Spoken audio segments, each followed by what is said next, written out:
The legend of Jumong. Known as the Son of Heaven, he was the first king to lay the foundation for the Goguryeo dynasty, which later became the most powerful dynasty in Korean history.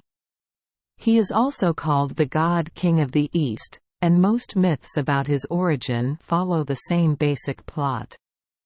One of the most famous origins is a stone carved by a descendant of Jumong called Gwangato the Great Bear.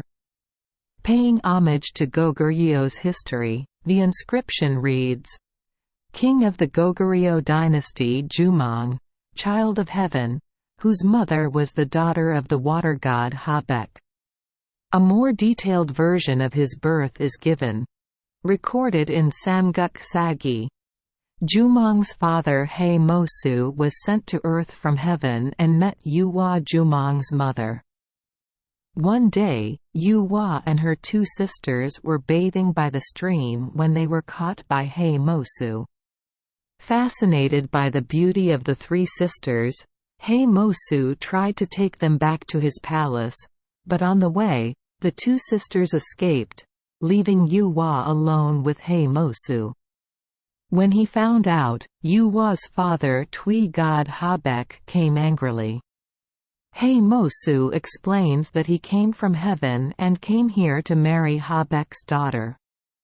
After challenging Hae Mosu to a contest of strength, Habek finally agreed, but he still managed to lock Hae Mosu in a leather bag after getting him drunk.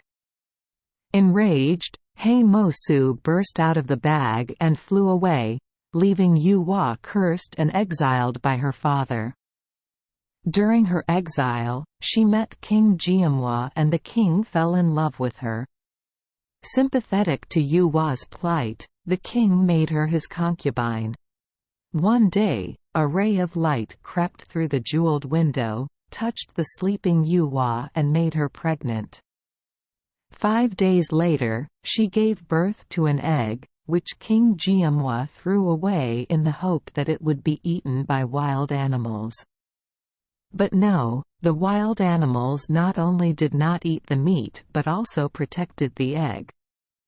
Amazed by the discovery, King Jumong took it back and tried to destroy it himself. He failed again, and finally, Jumong relented and gave it back to Yuhwa. The boy hatched from the egg is none other than Jumong. Growing up with a childhood of being constantly ridiculed and slandered by King Jumong's other sons who were jealous of his archery talent, Jumong finally followed his mother's advice and went to Dongbueo to unite the Gojoseon territory divided by the Han Chinese. Legend has it that when he had to cross a large river on his way south, turtles and other aquatic creatures gathered to create a path just for him. He quickly acquired generals and founded Goguryeo in 37 BC. He then invaded the regions of Halga and Biryu and then Haegan and northern Okjo.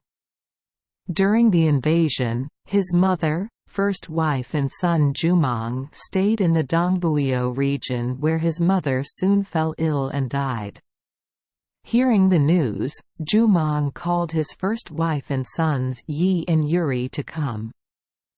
After 5 years, Yi became queen of Dongbueo. This made Jumong's second wife Sociono extremely jealous and left with her son to the south. Later the son became the first king of the Baekje kingdom. Jumong passed away not long after at the age of 40. Thank you for joining us for today's fairy tale. We hope these stories bring joy and meaning to your day.